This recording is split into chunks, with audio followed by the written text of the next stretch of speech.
Evaluate the limit of x minus 1 all over the square root of x plus 3 minus 2 as x approaches to 1. A straight substitution of x equals 1 will lead to the indeterminate form 0 over 0, right? Because if x is equal to 1, the numerator is 1 minus 1 over the denominator is the square root of 1 plus 3 minus 2. So we have 0 over the square root of 4 minus 2. So that is 0 over 2 minus 2, which is 0 over 0, indeterminate form. So to solve this kind of limit, we have to do something else. We need to use an algebraic manipulation. So in this case, what we are going to do is to use the so-called rationalizing the denominator. So the purpose of rationalizing the denominator is to remove the radical sign, right? Let us first rewrite the limit. X minus 1 over the root of x plus 3 minus 2. So we need to multiply this fraction by 1. And what is that 1? So that 1 will be the conjugate of the denominator.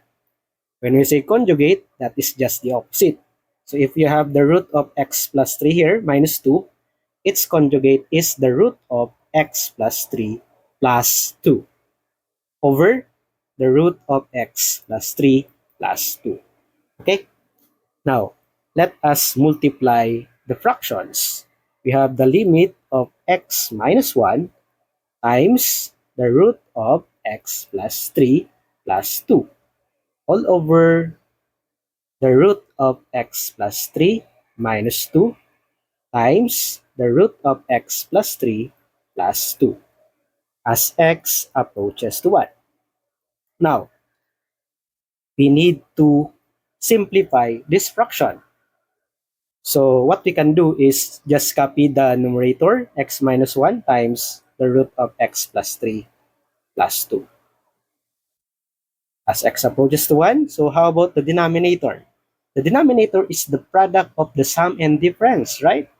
Recall from algebra that if you have a plus b times a minus b, sum and difference, their product is the difference of two squares, right? So meaning, we need to square the root of x plus 3 and then subtract it by the square of 2. Okay?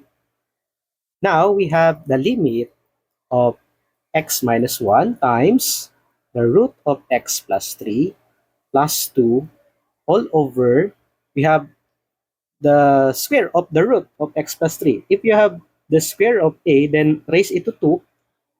The answer is a, right? We can remove the radical sign. The square of the square root is equal to a.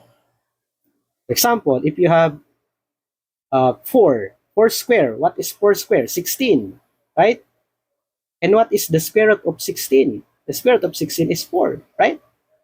So that's why the square of the square root is equal to the original a. Okay.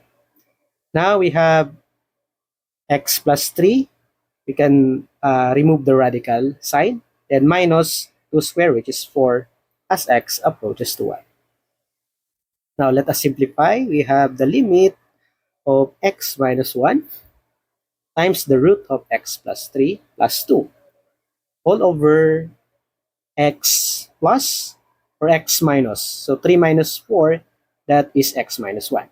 So as x approaches to 1, so we can observe that we can cancel the expression x minus 1, right? So what remains is the limit of the root of x plus 3 plus 2 as x approaches to 1. So this time we can do the direct substitution. So substituting x is equal to 1, we have the root of 1 plus 3 plus 2. So we have the root of 4 plus 2. So we have the square root of 4 is 2 plus 2. So the answer is 4.